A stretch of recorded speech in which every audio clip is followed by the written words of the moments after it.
Welcome back. Joining me now is the Secretary of State for Health and Social Care, Wes Streeting. Mr. Streeting, you've lost 197 of the 285 seats you were defending. That's 2/3. So you're now less popular now than you were in 2021, even though you're meant to be in a honeymoon period. Well, look, Camila, I think as the Prime Minister said over the weekend, people voted for change at the last general election, and at the moment people aren't feeling that change, and I think that's reflected in the results on Thursday.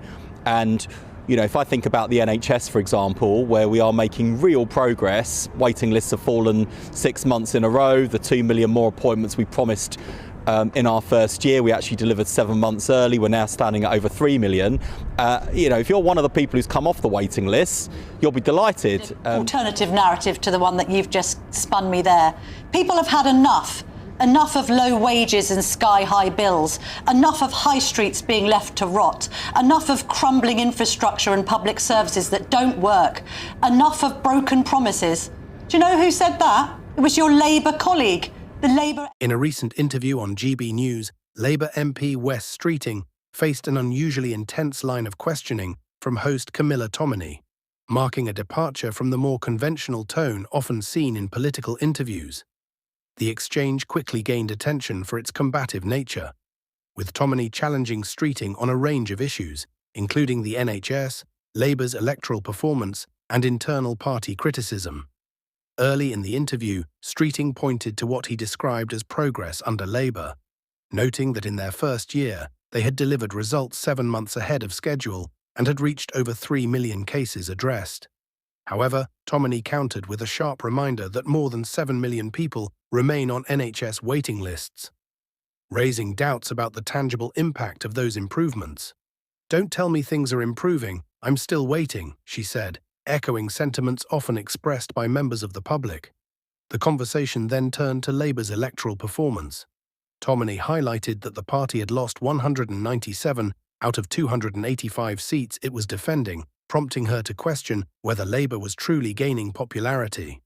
She also cited criticism from Labour MP Dan Carden, who recently expressed frustration with low wages, high living costs, deteriorating public services, and broken promises, sentiments that reflect broader public discontent. Throughout the interview, Tomini frequently interrupted Streeting's attempts to steer the conversation toward Labour's policy goals and statistical achievements.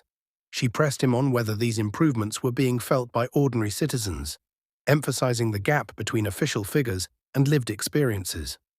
A particularly contentious moment came during discussion of the proposed changes to the winter fuel allowance.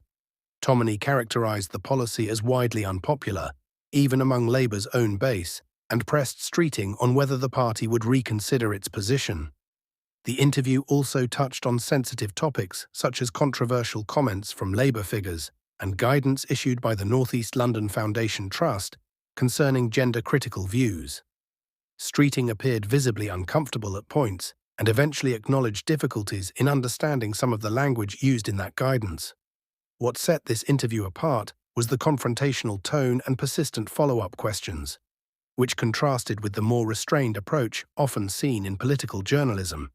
While some praised the interview for demanding accountability, others questioned whether the tone was overly adversarial.